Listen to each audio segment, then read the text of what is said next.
Hi, I'm Femi OK. Today on the stream, we are going to be looking at the reasons why a viral social media post on Facebook unleashed weeks of anti-Hindu violence.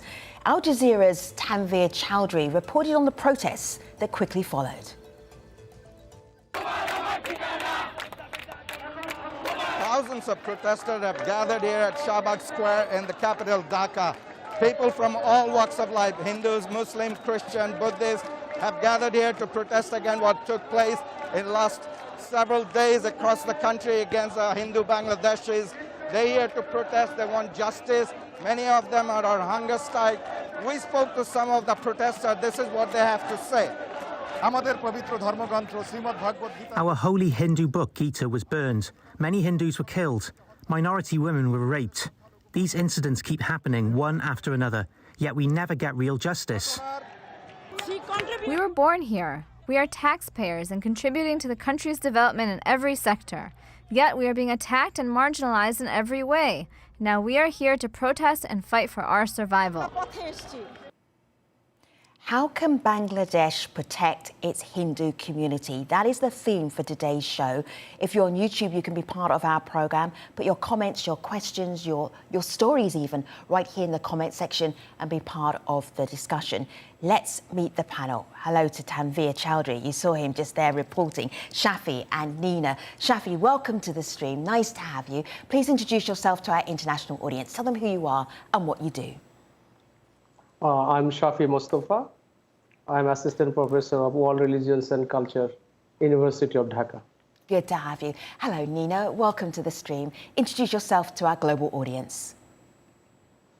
Hi, I'm Nina Goswami. I'm the Director Program of Aino Salish Kendro, which is a human rights and legal aid organization of Bangladesh. Nice to have you, and welcome back, Tanveer. Good to have you on the stream always. We reached out, Tanveer's heard me say this many times, we reached out to government officials to be part of today's programme. We received absolutely no response. Let's start with a look at where some of these outbursts of violence have happened in Bangladesh. Showing my laptop here. Tanveer, perhaps you can help me out here, because it's not just one area. There have been religious sites and shops and homes damaged right across Bangladesh. Can you explain why this happened from a viral social media post that actually was probably quite mischievous and probably wasn't anybody disrespecting the Muslim faith or Islam at all? Probably not. So should I go first? Yeah, Tanveer, you go first, and then Shafi, you go second. Okay. Yeah, go ahead. Okay. So as a journalist, of course, I've been observing primary data, TVs, and also talking to a lot of colleagues what's going on. This obviously is not the first time it happened in Bangladesh. On many occasions we have seen, especially during Hindu religious festival, surprisingly these sort of events take place. This time was much more significant, much more dramatic. You know, of course, at least 3 Hindu Bangladeshis were killed. 4 Muslim protesters who were probably in the mob that were trying to attack the temples were shot dead by police. So it's a very tragic event. Now, we know at least 6 districts had a very dramatic incidents, including Kumilla, which is in the east or southeast, you may call it, Noakhali, and in north, Kurigram. It was a very tragic incident from all accounts. I mean, these are very poor community. They're living in more rural settings. Their homes were attacked. Many of them had to take shelter in the paddy field just to save their life because they were scared. They didn't know who's going to protect them. There weren't any police. Incidentally, a lot of people interviewed later even came out in videos in social medias. The local people are saying that, look, typically we don't have communal problem between Hindus and Muslims in this area. I hear that a lot. I've heard that a lot. And yet I'm seeing these pictures of these outbreaks of violence. Tanveer, let me just share the conversation with Shafi. Shafi, go ahead, pick up. Sure. Okay, so I think for 2 reasons, these attacks are so significant and as well as worrying. The first of all, the spiral effects of the violence that is spread across the country. And number two, the frequent attacks on the minorities in last 9 years, since 2013, over 3,600 attacks. And if I go into why this is happening, so first of all, I must say that the immediate the cause for this violence is definitely the defamation of the Holy Quran by placing it underneath the Hindu god Hanuman. So this is the immediate cause, but I would say this is just a casus belli. This is not the actual reason. I see this violences from two perspectives. Number one is there are some masterminds behind these attacks, and they have their own agendas, and these are political, communal, and the economic interests. And they are neither Muslims nor Hindus. They're just criminals. And secondly, I would like to see these attacks from another point of view. Look, the mob is attacking the minorities' houses and their temples. And that needs to be analyzed from socio-religious and the historical and the colonial perspectives. And then we can understand a little bit the whole dynamics of what's actually happening in the country right now. Let me bring, I hear you, there's a lot for us to talk about. Nina, let me bring you into the conversation. I want to play the Prime Minister, Sheikh Hasina, and her response to these weeks of violence. Have a listen, have a look, and then I'm really interested in your response, Nina. Here's the Prime Minister. This is really unfortunate. As to what happened a few days ago, there's an investigation going on and we're getting lots of information. And of course, whoever is involved with instigating this sort of incident, we definitely will find them. Go ahead, Nina. Yeah, I want to talk about the history of Bangladesh. I want to go before the Liberation War. In 1947, the continent was divided in the name of religion, the India and Pakistan. And in 1971, our Mukti Juddho comes, and the Liberation War was happened on the basis of nationalism, not on the basis of religion. But after 1975, the two major generals comes and governed Bangladesh, and they removed the secularisms from the constitutions. They inserted Bismillah in the preamble of the constitution, and they brought the state religion. Islam is the religion of states. So this is the history of Bangladesh. And after a long time, this present government tried to bring the reinsert the secularism in the constitutions, but it is a time of thinking. Now what is happening? And the secularism was sent to exile, but in the major political parties are doing alliances with religion parties. That BNP has made an alliance with Jamaat-e-Islam, and Awami League deals with Hifazat-e-Islam. So I think that the religion is used as the tool of political benefit. Okay, I hear, Nina, I hear you. And I'm just going to say to the basis of our audience who are outside of Bangladesh and don't know Bangladesh as well. Something in absolutely, Tanveer. Let me just finish this so I can help our audience understand a little bit more if they need to. 90% of the population in Bangladesh, Muslim, 9% Hindu. That's an important fact for you to know. Tanveer, go ahead. I mean, both of them said pretty much I agree with. There is a far more deeper roots to all this problem. I mean, as Nina has pointed out, since 1947, the partition of Greater India into East and West Pakistan, and it was based, obviously, division was based on religion.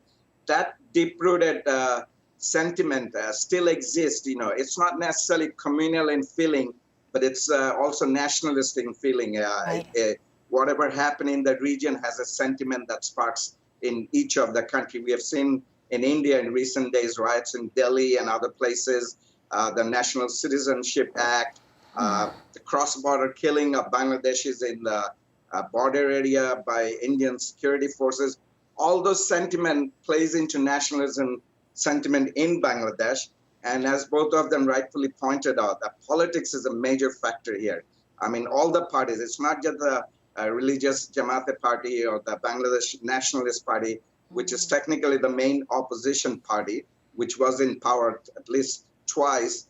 And even the ruling party, having constitution and everything written doesn't change your sentiment. We have seen populist movement in many parts of the world in recent years, as well as what happened in Yugoslavia.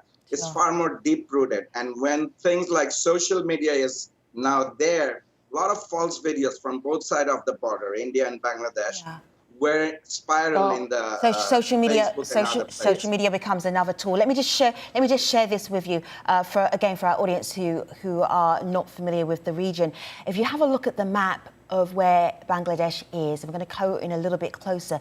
See how close it is. How close the border is with India. How what happens in India is going to influence Bangladesh and vice versa. Shafi.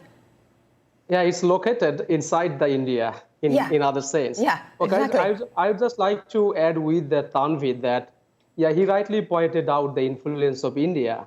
And in my little bit discussion, I mentioned that social influence. Look at what is happening in the neighboring countries, that both in Myanmar and India. So what we can observe in the social media, the videos of persecuting Muslim population in both in Myanmar as well as in India, that has a negative effect. And I studied radicalization last 4 or 5 years. I have seen the Al-Qaeda and ISIS, these groups are using that anti-Muslim sentiment by the Hindus and Buddhists. They preach it like that. And the social media is full of those persecution videos. I think that's what I was telling, why the mob, a certain section of the population are getting violent and having the anti-non-Muslim sentiment. Why this trend is growing up? I think this is one of the reasons that... Shafi, may I share something? The proxy victimization, I call it the proxy victimization, that feeling of proxy victimization of Bengali Muslims. What's happening inside India and Myanmar, that is affecting Bangladeshi population as well. Let me share something with you. Excuse me, Shafi. Nazmul Ahsan is an investigative reporting program. He's a journalist. He talks about the digital space and how powerful it is when we're talking about division of communities in Bangladesh. Here he is. What is unique about these recent tensions or clashes or violence is that they all are originated from digital space, and they all are have something to do with heart and religious sentiment.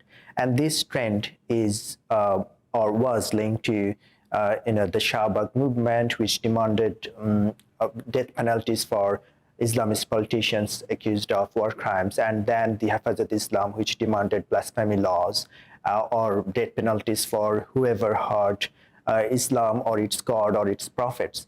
So I think yes, and also the ruling party's insistence on clinging on to power at any cost also sidelined overall democratic discourse that also polarized the overall society and country. So many layers going on there. Shafi, go ahead. I mean, obviously, the society is being polarized based on the two sides, like the Shahbag movement and the Hafazat movement. But definitely, government has handling these two sides very, very technically, and it's still a long way to go. Like I would say still there are some rooms. Look at the constitution of the country. Still the nation building after nearly 50 years, we have the secularism as well as the state religion in the constitution. So there is ambiguity, and that ambiguity shows what actually happening in the society. So definitely Awami League has to do a lot because the people have the enormous faith on the daughter of the Bangabandhu Sheikh Mujibur Rahman. So I think it's still a long way to go, and these issues, they need to implement some inclusive policies to incorporate political dissents as well as the minorities. I'm going to introduce an imam's voice into our conversation. This is Imam Ajmal Masroor, and he is really wrestling with the nature of Bangladesh. What does it mean? What does this mean about Bangladesh and its ability for one faith to talk to another faith and live happily together? This is what Imam told us earlier. The intercommunal violence in Bangladesh is awful, it's despicable. It should be immediately stopped. Muslims and Hindus, Christians, Buddhists and people of all faith are equal citizens of that country. We're all equal, we're all human. So please stop the violence, stop the fights. What I would like to say to Bangladesh government is if Bangladesh truly had democracy, had freedom and rule of law, this would not be happening. Bangladesh needs a complete democracy and overhaul. It needs law and order. It needs communities to come together and create a civilized and inclusive society. Bangladesh requires strength and unity. Tanveer, the government and officials didn't want to come on this programme to discuss this issue that is prevalent in Bangladesh, certainly right now. What are they doing about it? Well, there's a judicial inquiry. The High Court requested a judicial inquiry on the incident in Kumilla. Now, we've seen after every incident like this in previous years also, there's a lot of arrests, there's a lot of accusation, people, unknown people being accused and been taking part of those. And then a few months go by, it's out of the media and you don't hear about it, who was actually behind it, who was the real culprit, and the politics takes its toll. We're 2 years away from election, the general election. It's a contentious issue. The opposition as well as the ruling party blames each other, and every time things like that happen. It's not a problem of the society. As a journalist looking from a different perspective, I don't think Bangladesh is a country where you see people are communal on an everyday basis. Hindus and Muslims in Bangladesh typically got along very well. It's always some incident, as nowadays in social media. Can I jump in? Yeah. Yeah, sure. Please do. Please do. Okay. I think the most important thing is the trust is broken between the Hindus and Muslims. Absolutely. Absolutely. Government can build their temples and build their houses. They can do it easily. But it's very difficult to rebuild the trust between the Hindus and Muslims. And that requires the government interference. Because that trust building, repairing that trust is very important. Because we are Bengalis, we are living side by side last 1,000 years. And that trust is broken in some areas. I should not say it's broken in every areas of the country, but definitely the trust is broken and that needs to be rebuilt. Shafi. In order to do so, yes. Yeah.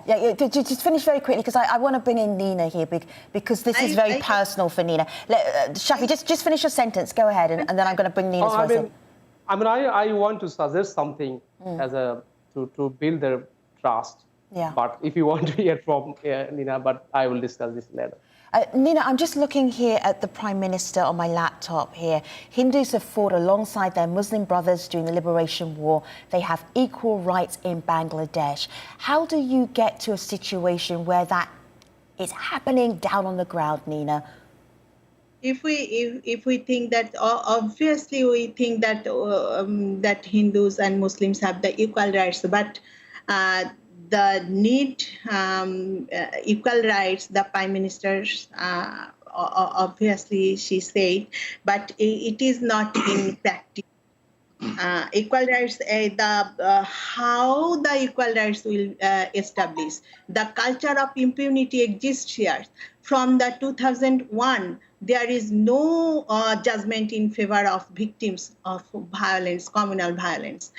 Few judgments we can say that, very few judgments, but there are many cases are filed from 2002, 2001, and 2007, 2008, 2013, 14, and never we didn't get any judgments in favor of victims. And it is I can say that it is in favor of state also, because these cases are filed by the state. It is a failure. This is a So Nina, let me just go back this to is not only for this. So, yeah. And there are many causes. I can talk about this. That there is no uniform educational system. There are many types of educational systems exists here. There are many types of. There are many kinds of. I just want to add. Occurring here, but they are not getting the justice.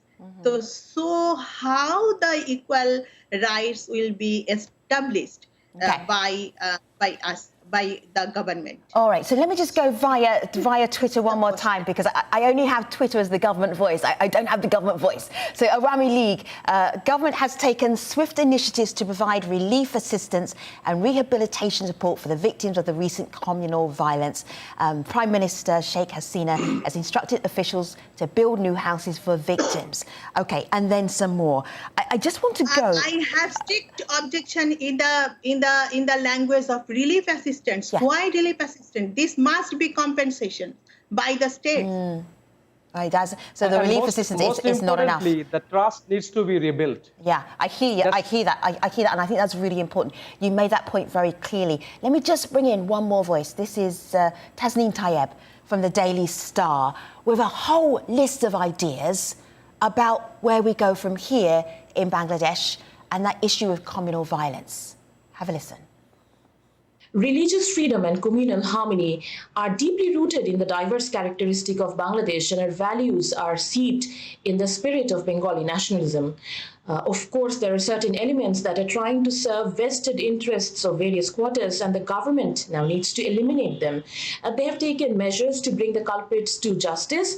However, for long-term stability, they need to take a hard look at the pockets that harbor such radicalized ideas, and if needed, even engage them in dialogue.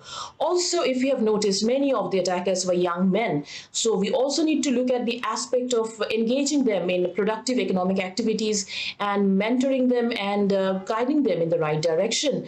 You see, the context of these attacks are multifaceted, and therefore changing perception alongside greater vigilance would be critical here. So I just want to pick up on some of the thoughts that you've been sharing on YouTube, audience. Thank you for that. Alam says, all Bangladeshi citizens enjoy equal rights in our country. It doesn't matter if they're Hindu or Muslim. I'm not sure if you're watching the same programme, Anam, but the conversation that we've been having would maybe suggest otherwise. Roger says, why are the attacks against Hindus happening now? Why now? Tanveer, just very quickly, can you put into context why now? I think part of it, as I said, it's election year politics. I mean, not election year, but 2 years away. But typically, the politics starts at least a year or two ahead of time. It's difficult to pinpoint who's behind this unless a real, true investigative by the security forces takes place and the real culprits are behind. But the sentiment is another dimension. The judgment is another dimension. Yeah. People get hyped up. There are a lot of people in rural areas that don't understand the complexity of this. Once they hear a Quran has been desecrated, they get very emotional. There are religious parties who hype them up. And, that's when typically that happens in India also. A similar situation happens. Thank you, Tanveer Chowdhury. Thank you, Tanveer Chowdhury. Judgment has to be. All right, thank you, Tanveer and Shafi and Nina. So much to talk about, but this is the end of the show for now. Thank you, guests, for being part of the programme. Thank you, YouTubers, for your comments. I'll see you next time. Take care, everybody.